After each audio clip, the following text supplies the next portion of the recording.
Hey guys! Welcome back to AllysiuTV. For today, I'm going to do a peach makeup look. So I'm going to use one product only for the eyes, for the cheeks, and for the lips. So I'm so excited to share with you guys. So I hope you enjoy. So I just got home from work. So gabi ngayon. Inayos ko lang yung lighting. Do you like it? So anyway, tatanggalin ko lang yung mga natitira kong makeup. So I want to start from the beginning. And gusto ko lang i-share actually. This is not sponsored, pero sobrang gusto ko lang i-share. Ito yung holy grail makeup remover ko ngayon. It's Garnier, something like that. So, this is their new product, the Micellar Oil Infused Cleansing Water. Waterproof makeup mo, sobrang bilis niya lang tanggalin. Sobrang tamad ko pa naman like magtanggal ng makeup and all. Kasi usually, diretso facial wash na ako or diretso soap na. My God, right? So, new product nila to na oil-infused siya. So, nakalagay for all skin types, removes waterproof makeup, cleanses, nourishes, no rinse off required. So, it's for the eyes, face, and lips. Yung okay pa dito, hindi siya greasy. So, I love it so much. Actually, na-inspire ako gawin tong video na to kasi I have a colleague at work na meron nitong product na gagamitin ko. Thanks so much, Alex, for this inspiration. Kasi, inaasar ko pa siya na parang ako, uy, orange eyeshadow mo. So, ayun, very, ano pala kasi siya, golden, sun-kissed, parang gano'n yung vibe. So, hiniram ko, nakitry lang ako, and then I super loved it. Kaya, gusto ko siya gawa ng video, so I can share with you guys. First off, gagamitin ko tong Maybelline Super Stay 24-Hour Foundation. So, ito talaga yung go-to foundation ko every single day.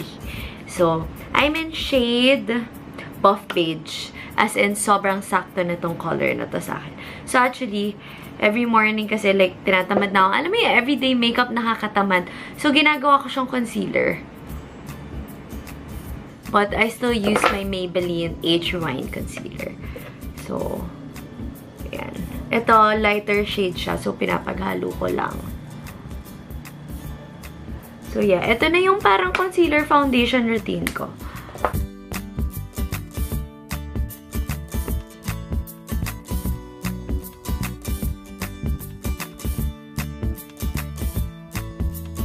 So, this is Anastasia Brow Wiz in dark brown.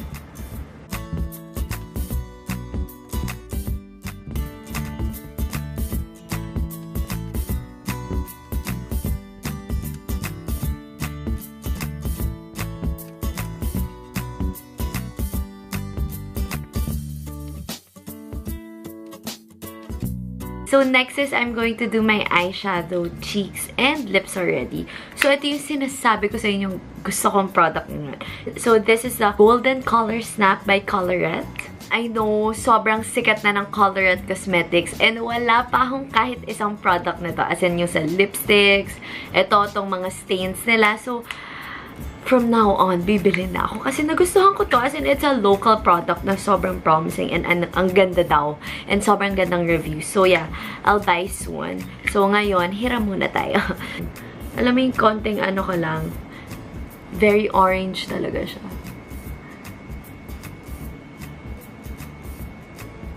So, gagamitin ko lang yung... Tapos yung... oh my God. Oh my God. Oh my God. Karoon ako sa nose. Para siyang candy. I'll zoom you guys in. Para makita nyo. Yan. So, basically, yun lang yung ginagawa ko. Lalagay ko lang siya all over my lid. So, I'm building it up.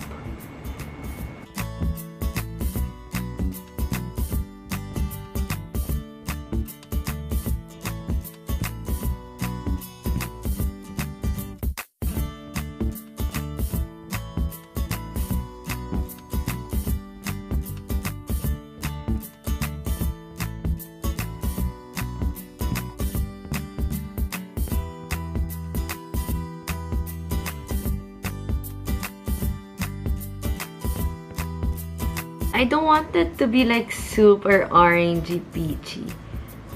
Hindi ko naman ganun ka-type yung mga peachy lips. So, papatungan ko siya ng gloss.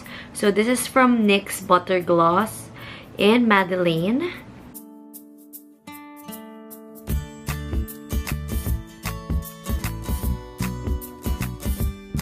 So, yeah. And then, I'll just finish my eyes.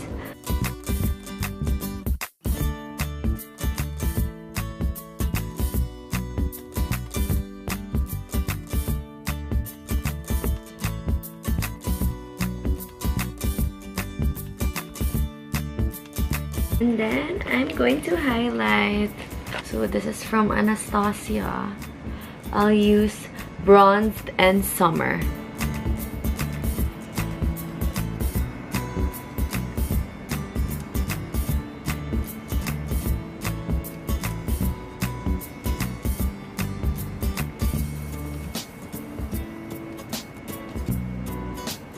Then, I'll just spray it with Mario Badescu.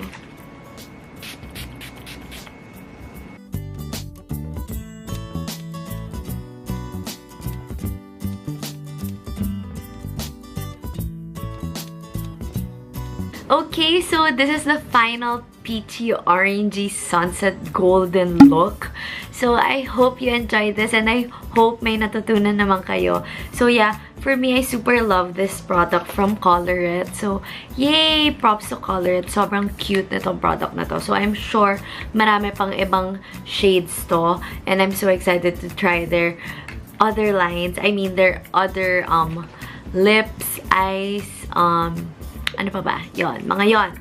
So yeah, thank you so much guys for watching. Comment down below what you think and give this video a thumbs up if you like it. I hope to see you guys soon. Bye!